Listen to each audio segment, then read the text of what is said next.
हमारी सेवा करने लगे और तरह तरह की बात करने लगे। तो जब करने लगे उसके बाद जब मैं छोटा था तो हमारी माँ लाती थी चर्च में, तो ये था कि हमें छोड़ दिया जाता तो मैं शैतानी करता, तो खूब इधर उधर इनके कर दिया, उनके घूंघ इनके, तो कोई हमसे बोलता ही नहीं था।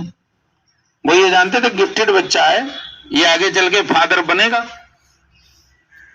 ये सत्संग करेगा, तो उस पर कोई बोलता ही नहीं था। तो वो कहते थे कि हमको शैतानी देता, हमारी माँ कोने में ले जाती, देखो प्रभु यीशु तुमको देख रहे। तो जब मूर्ति थी बताते जिस कोने में खड़े होते तो लगता था हम ही को देख रहे। तो उनके अंदर भावना आ गई, तो कहते चर्च के बाहर हम देने लगे शैतानी। तब भी कोई कुछ नहीं कहता, किसी कपड़ा पकड़ खींच रहे, कुछ भी कर रहे।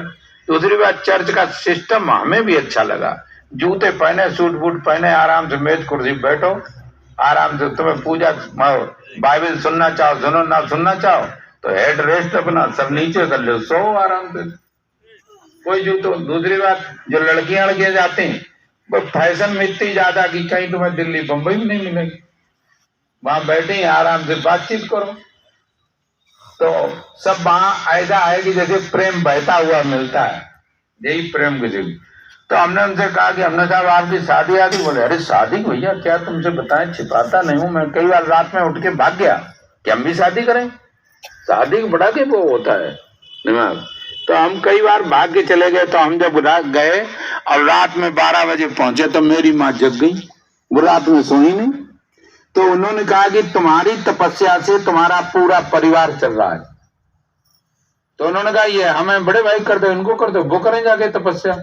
तो उन्होंने नहीं, इसके लिए प्रभु यीशु ने तुमको ही चुना है, और ऐसा नहीं चुना जब तुम पेट में नहीं थे उसके पहले ही चुन लिए गए। ये आत्मा तुम्हारी जो है वो धर्म करने के लिए ही है। तो उन्होंने बताया कि जो मेरी मम्मी ने जिस तरीके से ज्ञान दिया, हमारा गुरु केवल मम्मी है। तो सभी माताओं बहनों से कहते देखिए हमारे यहाँ भी ये नितिन की मम्मी है, माता जी, नितिन को 1 साल हो गए जन्मदिन पे बाबा जी के भंडारे में ही आए। तो उन्होंने कह दिया आश्रम रहो जाओ। तो इनकी तपस्या थी, बहुत चीजें इनमें सुधार आई, खाने पीने। दूसरा लड़का भी आ गया और भंडारे में इनके यहाँ पे 4 लड़के हैं, चारों निरंतर में इसमें सेवा कर रहे हैं अपने अपने स्तर पे। और बड़ा हमें आराम है कि हम लेटे लेटे देखते हैं और सब काम चल रहा है। तो प्रसन्नता है उनके लिए, बाबा जी से दुआ प्रार्थना मांगते हैं कि ऐसी माताओं को महान बनाएं और बच्चों को तपस्या करने के लिए प्रेरित करें कि ये धर्म से बढ़ के दुनिया में कोई चीज है नहीं। ये लोग सुधरता ही है, परलोक भी सुधरता है, ये हम लोगों की जानकारी।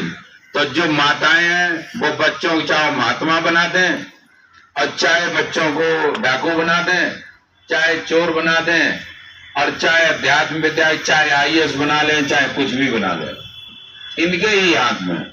हमारी अम्मा थी, एक